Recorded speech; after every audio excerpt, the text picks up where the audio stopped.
नमस्कार और एक बार फिर स्वागत है आपका मार्केट लाइव में खास शो जिसके अंदर में हम बात करते हैं शेयर बाजार की और समझने की कोशिश करते हैं कि वहाँ के उतार चढ़ाव में किस तरीके से मौके निकलते हैं मुनाफा कमाने के, पूंजी को बढ़ाने के। इस सारी कवायद में मदद हमारी करते हैं देश के बड़े एनालिस्ट जो कि बाजारों को बहुत अच्छे से समझते हैं, उनकी डिटेल्स को जानते हैं और वहाँ से निकाल करके लाते हैं वो मौके जिसको कि हमारे साथ में वो साझा करते हैं। खास मेहमान हमारे साथ में जुड़ रहे हैं जो कि बड़ा नाम है शेयर बाजार के सेक्टर में, और वो हमें बताएंगे आज भी कि किस तरीके से बाजार के अंदर में काम किया जाए, और आपके सवालों के जवाब भी लेंगे उनसे। हमारे साथ में जुड़ रहे हैं संतोष सिंह जी। संतोष सर, बहुत स्वागत है आपका शो पर। Thank you thank you and good morning sir. आज हम बात करने जा रहे हैं एक आने वाले आईपीओ की जिसका नाम है मेट्रो शूज का, और उस पर क्या राय है संतोष सिंह जी की, किस तरीके से मेट्रो की कंपनी में अंदर क्या चीजें हैं और उसकी क्या डिटेल्स हैं, उस पर एक चर्चा करने जा रहे हैं और समझने की कोशिश करते हैं संतोष जी से कि वो क्या राय रखते हैं मेट्रो शूज पे। संतोष सर, मेट्रो शूज का आईपीओ बेसिक चीजें क्या है? इंडस्ट्री सिर्फ फुटवेयर है या उसके अलावा भी कुछ है? देखिए, बेसिक फुटवेयर इंडस्ट्री में है और कह लें कि जो हाई नेटवर्थ इंडिविजुअल्स हैं उनको कैटर करता है। जैसे कि अगर डिफाइन करते हैं पूरी इंडस्ट्री को, तो रिलैक्सो जो हम कह लें कि एकदम बेस में आता है, जो कि आम लोगों के लिए है, मास पॉपुलेशन के लिए। लेकिन ये चूंकि थोड़ी जिनकी इनकम ज्यादा है, इनकम ग्रुप हाई है, क्योंकि पर यूनिट का जो अगर देखेंगे रियलाइजेशन ही 1500-1600 रुपए के आसपास का है, तो उस लिहाज से ये जो प्रीमियम कैटेगरी कह लें जिसको कि ये कंपनी केटर करती है।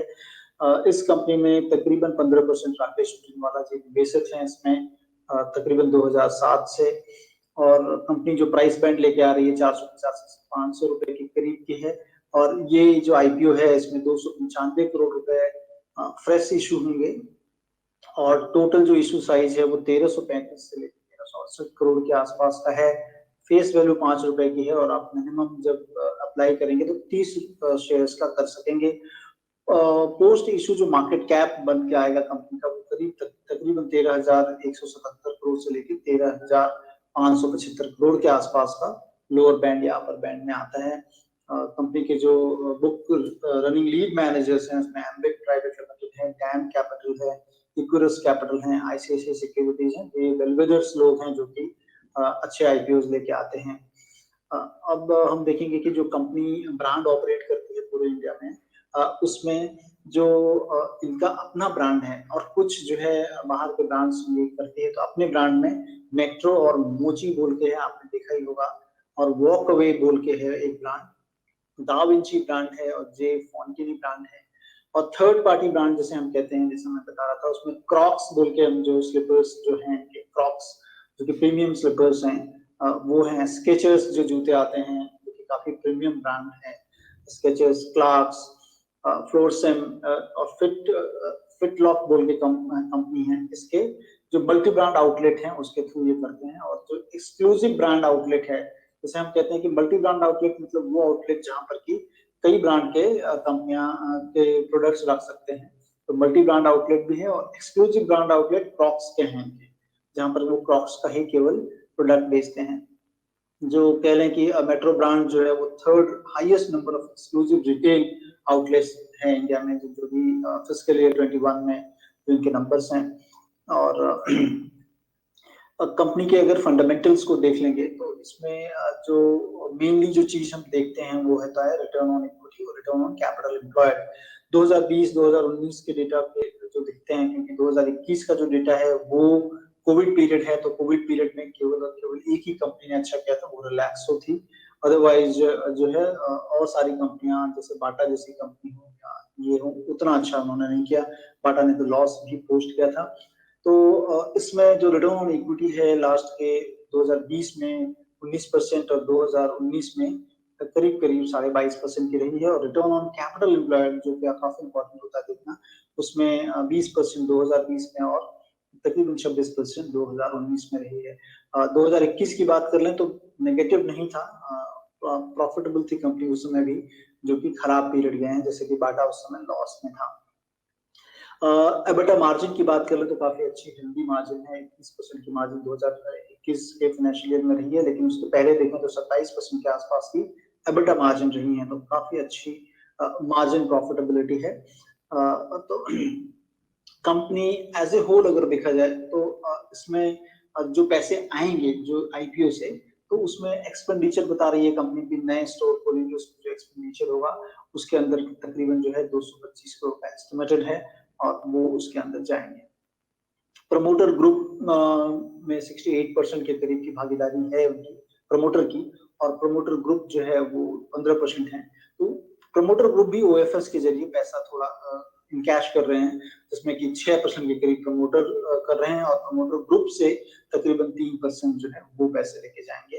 तो ये मोटा मोटी जो है कहने की एक है। लेकिन अगर हम कंपेयर करें अब कि इनके इनके और इनके कह लें कि कॉम्पिटिटर के साथ में, तो वहां पर जो मैक्सिमम चीजें दिखती हैं, क्योंकि फुटवेयर इंडस्ट्री एक ऐसी इंडस्ट्री है जहां पर कि आप जितना बैकवर्ड इंटीग्रेशन करते हो किसी भी इंडस्ट्री में उतना ज्यादा मार्जिन लेके आते हो।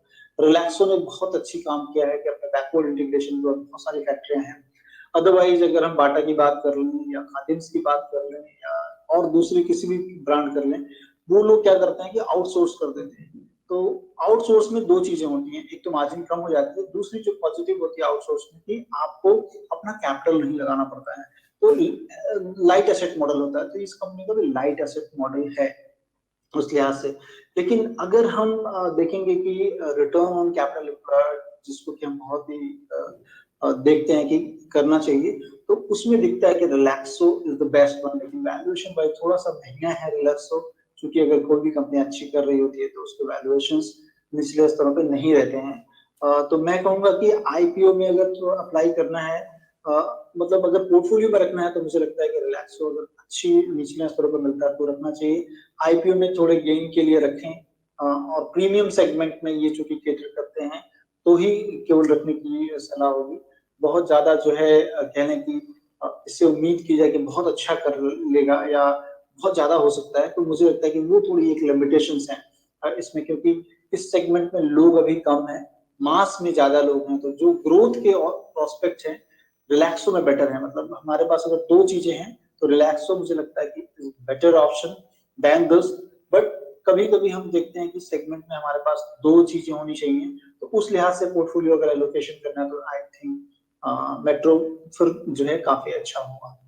ठीक है, आईपीओ के लिए अप्लाई करना चाहिए या नहीं, इसका ये पूछ रहे हैं राज मल्होत्रा जी, बहुत सिंपल सीधी भाषा में।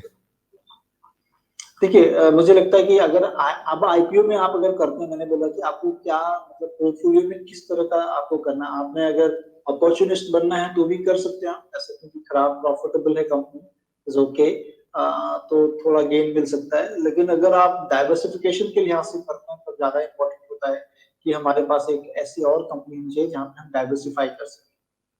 ठीक है, लिस्टिंग गेन्स एक्सपेक्ट कर रहे हैं संतोष सर इससे कि नहीं कर रहे? कर रहे हैं, क्योंकि नॉन प्रॉफिटेबल कंपनियां इतने वैल्यूएशंस पे ला रही हैं, तो मुझे लग रहा है कि ये कंपनी तो लिस्टिंग गेन होना चाहिए अब। ठीक है, तो लिस्टिंग गेन्स के लिए इसको लिया जा सकता है। साथ ही साथ उससे ज्यादा जो इम्पोर्टेंट या बड़ी चीज जो संतोष जी कह रहे हैं वो ये है कि कहीं ना कहीं आगे चल करके या अदरवाइज भी आप इसको अगर यूं समझिए कि अपने पोर्टफोलियो को और थोड़ा सा स्ट्रॉन्ग करने के लिए, डाइवर्सिफाई करने के लिए, कि अगर आप फुटवेयर सेगमेंट में हैं और आपके पास रिलैक्सो है तो वो मासेस के लिए जो फुटवेयर है वो एक चीज है। थोड़ा सा उसके ऊपर नेक्स्ट सेगमेंट की बात करें तो मेट्रो शूज एक और उसी सेगमेंट का, तो फुटवेयर के अंदर में आपके पास दो हो जाते हैं। जैसे हम बैंकिंग में कहते हैं कि दो तरीके के बैंक हो गए आपके पास, प्राइवेट सेक्टर और पब्लिक सेक्टर, उसी तरीके से यूं समझ लीजिए कि दो तरीके का, दो लेवल के हो गए, तो दोनों तरीके से तो आपका थोड़ा सा एक वो ब्रॉडन हो जाता है पोर्टफोलियो, और वो एक अच्छा तरीका हो सकता है उस पर्पज से लेने के लिए। ठीक है, बहुत शुक्रिया। लिस्टिंग में बहुत ज्यादा उम्मीद नहीं करनी चाहिए। मतलब मैं देखता हूँ कि पोर्टफोलियो डाइवर्सिफिकेशन के लिहाज से ये कंपनी अच्छी हो सकती है। लिस्टिंग गेन में हो सकता है कि आपको उतना ज्यादा नहीं मिले। मैप माई इंडिया ज्यादा लगता है कि लिस्टिंग गेन आपको ज्यादा वहां पे मिलना चाहिए। ठीक है, तो ये संतोष जी कह रहे हैं कि दोनों में अगर ऊपर नीचे प्रायोरिटी की बात करें कि क्यों लिया जाए, का रीजन ये है कि आप अपना पोर्टफोलियो को डाइवर्सिफाई करें, उसकी वो एक अच्छा, ज्यादा अच्छा रीजन हो सकता है as compare to listing gain, क्योंकि शायद उतना लिस्टिंग गेन ना मिले, और अगर लिस्टिंग गेन्स के लिए करना है तो ज्यादा बेहतर कैंडिडेट शायद मैप माई इंडिया होगा। अगला सेगमेंट हम इस पे एक बार मैपमाई इंडिया पे भी कर लेंगे। आज फिलहाल मेट्रो पे हमने बात करी और उसके आने वाले आईपीओ पे। तो बहुत शुक्रिया संतोष सर हमारे साथ में जुड़ने के लिए, सारी जानकारी देने के लिए। Thank you sir. Thank you.